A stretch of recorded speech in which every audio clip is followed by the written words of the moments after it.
Result ਅਸੀਂ ਤੁਹਾਨੂੰ ਦੱਸਾਂਗੇ ਤੁਹਾਡੀ ਆਪਣੀ ਬੋਲੀ ਦੇ ਵਿੱਚ।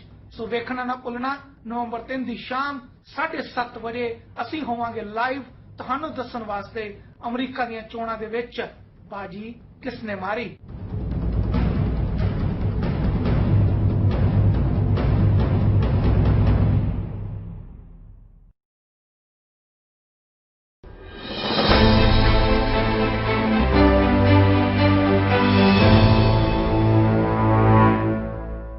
Good evening, Tracy, and my neighboring cities of San Joaquin County and Stanislaus County's residents. I'm your host, Raj Singh, and I have a co-host, Gurtej Atwal, along with me today. And we have a candidate running for State Senate for District 5, Jim Reitnauer. So Gurtej, please introduce our candidate, and let's hear from Jim about his candidacy for State Senate. Thank you very much, Raj. So Jim don't need an introduction, but I'll, with respect, introduce him. So he served as the mayor of city of Modesto from 2003 to 2012. So he was served as president of League of California Cities. So he is a known figure in our community, does lots of voluntary works. So I will request now Jim to please share some more about him. About me. Well, I've lived here all my life in California. I've lived in the Valley all but 14 years. I was down in Santa Barbara starting a new business. And other than that, I have constantly lived in this valley. I was mayor for Modesto for 8 years, 2 terms. And they have you can only serve 2 terms in Modesto. So after that, I went back to doing my thing. I worked at the sheriff's department up until just recently. I was sworn for years. The last 10 years, I worked in property and evidence, working with everything that was checked in. But pretty much that's it. That's where I'm at right now.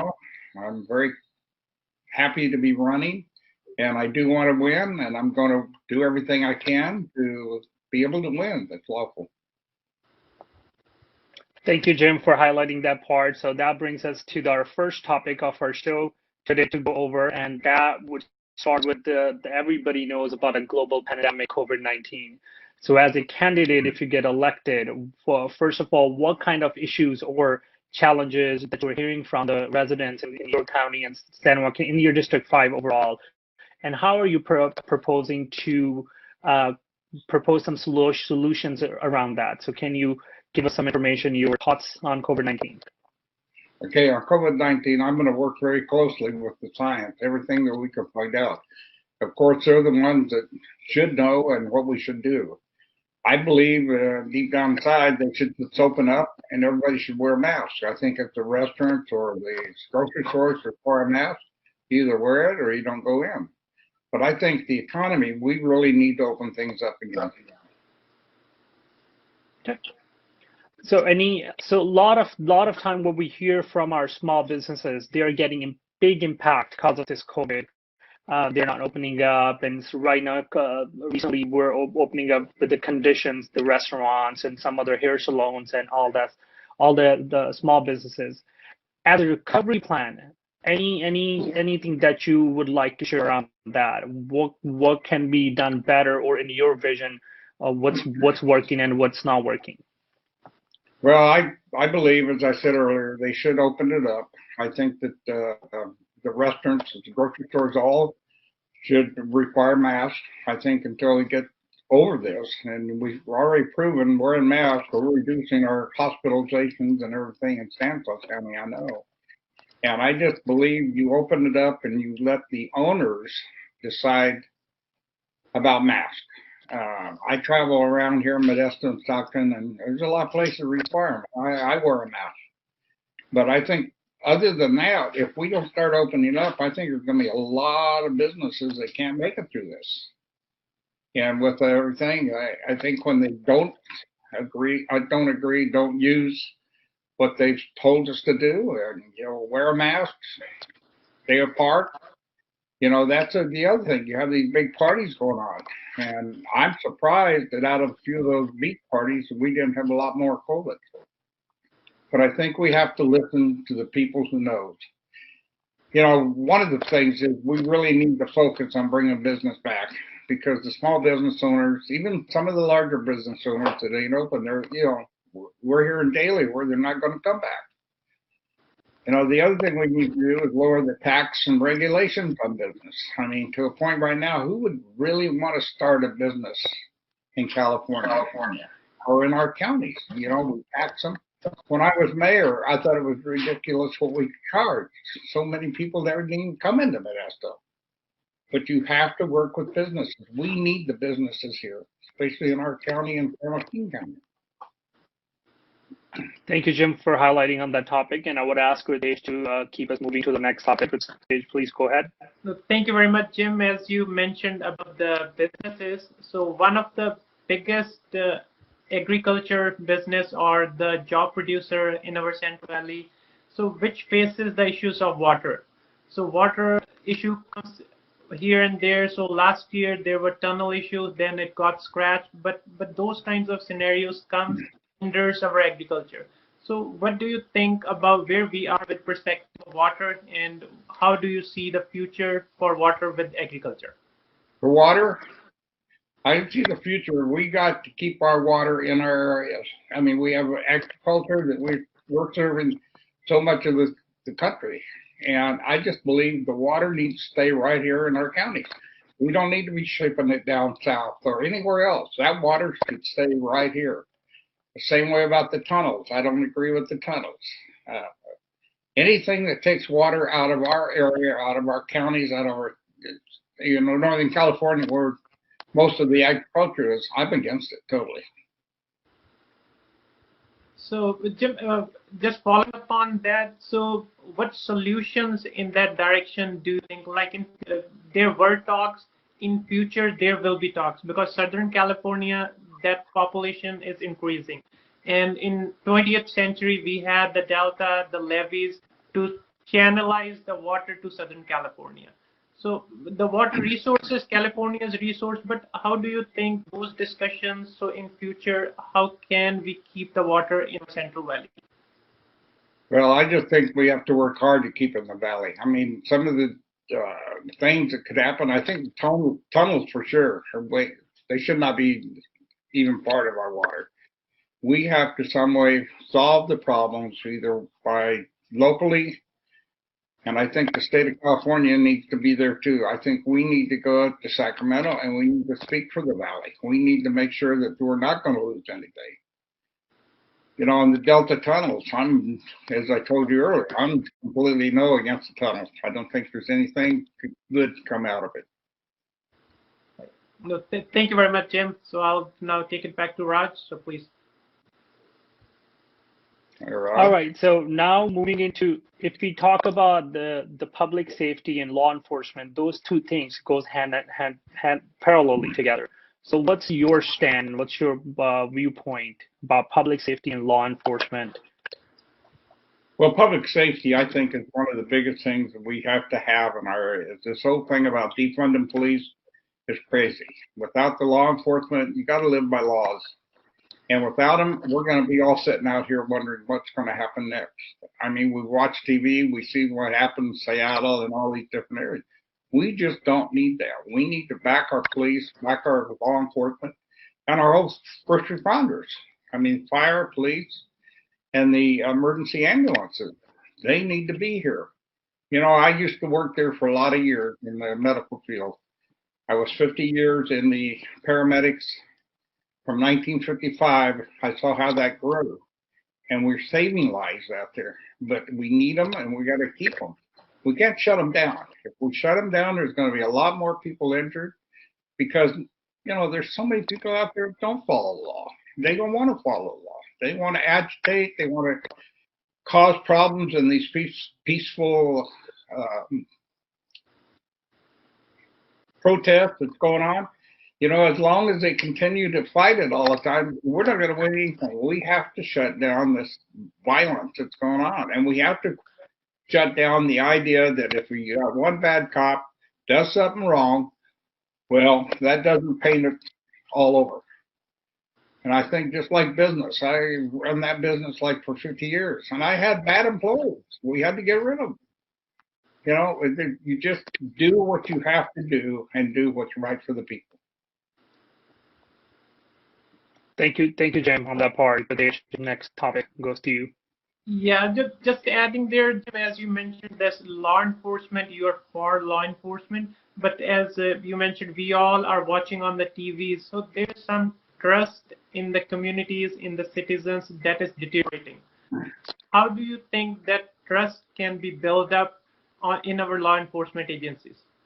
Well, I believe we need to get citizens involved to sit down and talk about what do they see in their cities? What do you see in your counties? What can we work towards instead of fighting against each other?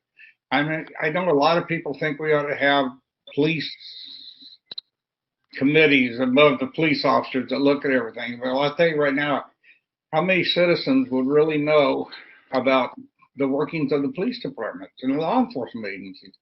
You don't know that. Yeah, I just believe that we need to be working with our law enforcement agencies. I think there should be citizens involved. But as far as citizens being involved in the day-to-day operations, they don't know what's going on, and they don't understand what, by law, what we're allowed to do and what we're not allowed to do. And I just think they need to come up with a way in all our cities and counties. And I know here we've had, I know downtown Modesto Police Department has had meetings. The chief has them in most of the different things. And I do believe we have to get together and work together. No, thank you, Jim. Yeah, there has to be open dialogue and information has to be flown in both the directions to build up trust. You have to have an open dialogue. You also have to remember that everything that goes on in those departments are not at this time that you can put out. I know the chief here is putting a lot of the cameras that go on downtown. He puts them out. He puts them out and lets people see what happened. But that's good and it's bad, I guess you could say, because if you have a problem, you put it publicly out there before you have time to investigate it and come up with what really happened. I've watched these different cameras and stuff they have on these guys. And until you know the whole story, just taking what one camera had to say or two, you have to investigate it, and then you have to be publicly open to the citizens. Right, Jim. Yeah, we have the technology. Why not use that technology to help our law enforcement as well as our citizens? So as you are for the jobs, you mentioned that you are for bringing the more job opportunities and more companies to come in the Central Valley and District 5. So one thing we observed, Jim, is the education, our kids, they have to go either to Sacramento, San Jose, or East Bay to get the education. And once they go there, they stay there because organizations are there for the job opportunities. Yeah, it used to be pretty well known, go to the Bay Area and make more money and stuff. And a lot of people would live in the Valley and go to Oakland and the Bay, San Francisco. I think a lot of that has stopped. Because right now, I know everybody's having a hard time hiring police officers. Right now, they're running the policemen through the mill constantly every day. And, the younger people that we need to be officers are saying, well, why would I want to do that? Why would I take a job that I'm going to be good at every day of the week? And that's not right. I agree. You have to have reform in some of these areas. But I don't think you just automatically defund them at all. Right. No, sure, Jim. So there were certain talks about the CSUs in Stockton, but that thing met some hurdles. So what do you think where we are from the education perspective now, and how do you see the future of District 5 where we can have higher educational institutes for our kids? I can't hear. But I think there's a technical difficulty. Can you repeat your question again? Say that again. Yeah, Jim, I was asking about the CSU in Stockton. Oh, CSU. Yeah. Yes. Yeah. Yeah. I've looked at that quite a bit, and I just don't know whether it's good or bad. I know CSU in Stockton would be a great thing, but I think we really need to look at the whole picture on that. But right now, I'm against another CSU at this time.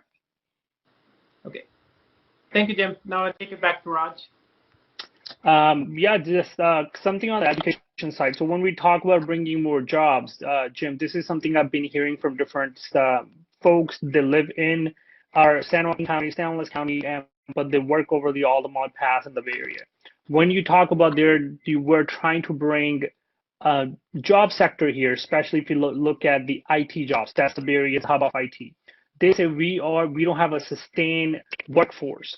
And in order to create the sustained workforce, we need to have a educational institution so they can produce the graduates in the pipeline. So I'm just trying to understand your point of view or your standpoint, not having coming at CSU or any other university. How are we going to manage that workforce then?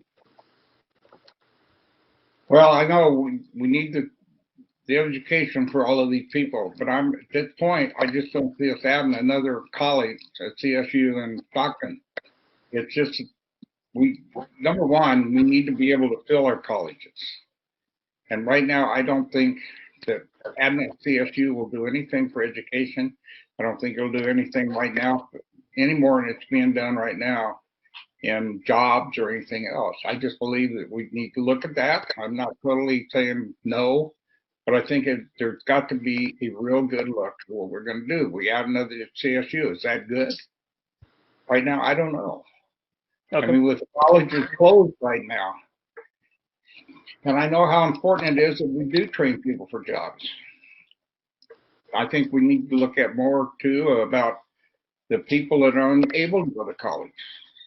We need to have training in mechanics or whatever else we got out there that we can train them. And we can do that in our JCs. We can do it in high school. In fact, they need to start training now. But right now, no, I'm not ready for another CSU at this time. Okay. Thank you for giving your point of view on that. That brings me to our next topic, which is regarding the healthcare side. So if you look at your District 5's area, Mountain House in Tracy, it's rapidly growing at such a fast pace, but there's only one hospital that serves both cities, Mountain House and Tracy. So what are your thought process, or how do you see a future towards serving the population in these towns and giving them the hospital services? You know, I was mayor in Modesto when Kaiser wanted to come to Modesto, and there was a lot of pushback. A lot of people didn't want to see that happen, especially the people who lived around the area. They had a lot of pushback to it. I think you have to look, is it a good plan? Are you going to have population that will use the hospital? It depends on what hospital is it. Is it a Kaiser? Is it any of them? But as far as having another hospital, I've been, years ago, I was connected with Tracy's because we started the ambulance service there and we knew the people there. But I just think right off here that we need to look at this thing, and if a hospital can be fulfilled there, then fine, I'm for it. Thank you, Jim. Good age. I think it brings us to the last topic. Go ahead. Yeah, no, before that, I have one more thought. So, Jim, what do you think the affordability in our cities, that is a challenge for the citizens?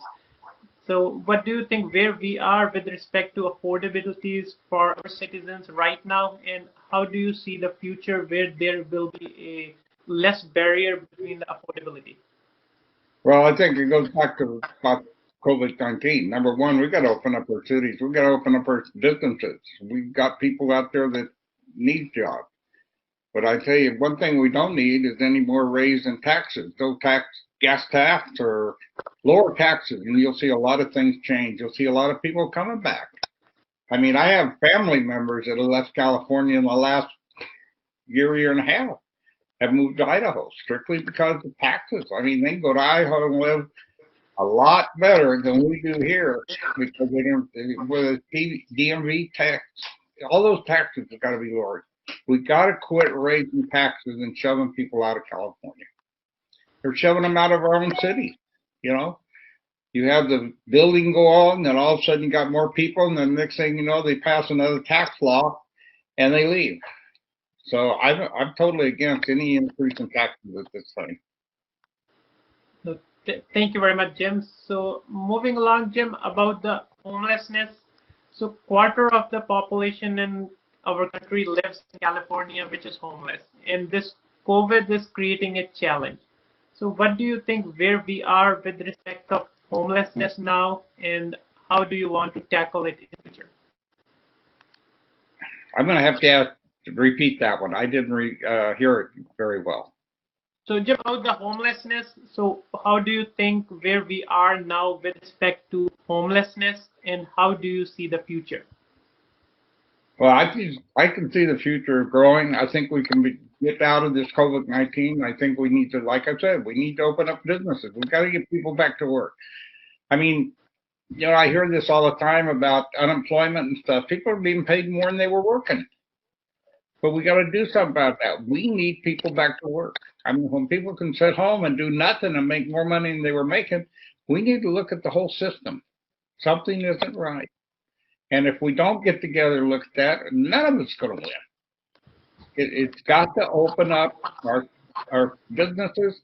And like I said, we got to lower taxes, and we got to quit raising these taxes on businesses. Businesses can't even open up because of the taxes that we're charging. Sure. Thank you, Jim. Well, I think we got a bright future. I really do. Once we get over this COVID-19, get people back to work, I think we'll go back, and I think we'll have a very bright future. And if I'm elected, I'm going to do a lot of screaming and hollering to get it that way.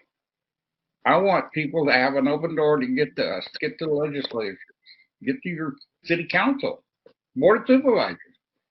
You know, I hear this all the time. Well, you know, I called them 12 or 15 times and never returned calls. Hey, you're there because you were elected to do a job. And part of that job is you talk to people, you ask questions. There's none of us that can sit here and make all these decisions unless you sit down and you actually look at what's going on. You got to ask questions. You got to get out in your communities. Find out what's going on. Just don't sit in your office thinking you're going to make all these good decisions. Thank you, Jim. Thank you for highlighting on all these topics that we heard from the different residents they would like to hear. So we really appreciate your time and energy for being with us. And at the last, if you would have to say something to your voters, something that we missed to ask you to address, please go ahead. You can address that. Well, I just want to see people get out and vote, and I want them to pick the right candidate for the job. Listen to how they talk. Listen to what they're saying. But follow up on what do they actually do. What do we do in our communities? You know, look at mine. I was 8 years mayor in Modesto. We went through the 2008 housing market. We didn't declare bankruptcy, but that took a lot of work. It took a lot of work of the 7 members on the council, plus our management in our city worked very close with us, and we made it through that. We worked with the unions. We worked with all the different people that wanted to do something wrong. You have to sit and talk to people. You just don't sit in your ivory tower or whatever they want to call it and think you're going to make all these good decisions. You're not. You have to talk to people. And be very open to them and be very transparent to them. Because I know not being transparent is a problem. My 8 years, I had an agreement with Modesto B. Every Wednesday, they sent somebody in our office, myself and the city manager would sit down and they could ask any question they wanted to. Well, you got to have an open policy. You can't hide behind those closed doors because sooner or later it will come out. And it wasn't good for the people. Thank you, Jim. At last, if, like you said, follow up with your candidates who have any question to clarify, we would encourage the audience to reach out to Jim on his Facebook page. Or Jim, can you please provide your contact information that you wanted to give it to the public? Confidential information? Is that what your contact information that you can share with the public. I think we need to.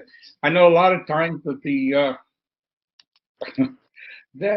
we try to close our offices. You can't do that. You have to be transparent to everything if you can be transparent about. I'm not saying that you just open the floodgates or something, but anything that we can sit down and talk to people, we need to be transparent. Look, thank you very much, Jim. We appreciate, and we would encourage our listeners to please follow up with Jim for any question or send those questions to us. We will send those questions to Jim or get them answered and make an informed decision for November 3rd. So before we end, Jim, so any message for the voters, how they will remember you?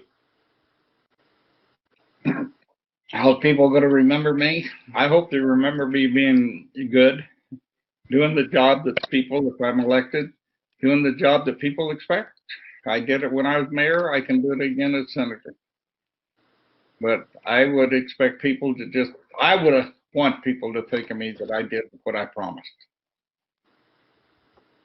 Thank you, Jim. Thank you so much for your time today, and we wish you good luck as well, and have a wonderful evening.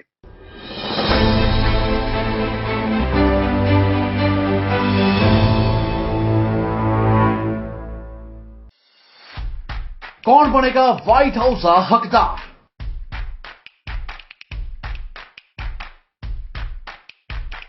लोकां दी सुरक्षा दा कौन होएगा पहरेदार? Stand back and stand by. दुनिया दी सब तो मजबूत कुर्सी ते किस दा चलेगा राज? 3 नवंबर ਨੂੰ ਦੱਸਾਂਗੇ ਅਸੀਂ ਤੁਹਾਨੂੰ ਪਲ ਪਲ ਦਾ ਹਾਲ। Don't trust Donald Trump. ਜਦੋਂ ਕੱਟਿਆ ਜਾਏਗਾ ਵੋਟਾਂ ਦੀ ਗਿਣਤੀ ਦਾ ਜਾਲ। ਕੌਣ ਬਣੇਗਾ ਅਮਰੀਕਾ ਦਾ ਰਾਸ਼ਟਰਪਤੀ? He's always been a dummy. Everybody knows he's a liar. ਦੇਖੋ ਪੀਟੀ ਸਮੇਂ ਮੁਤਾਬਕ ਸ਼ਾਮ 7:30 ਵਜੇ ਤੋਂ ਸਿਰਫ ਚੜ੍ਹਦੀ ਕਲਾ ਟਾਈਮ ਟੀਵੀ ਨਾਰਥ ਅਮਰੀਕਾ ਤੇ।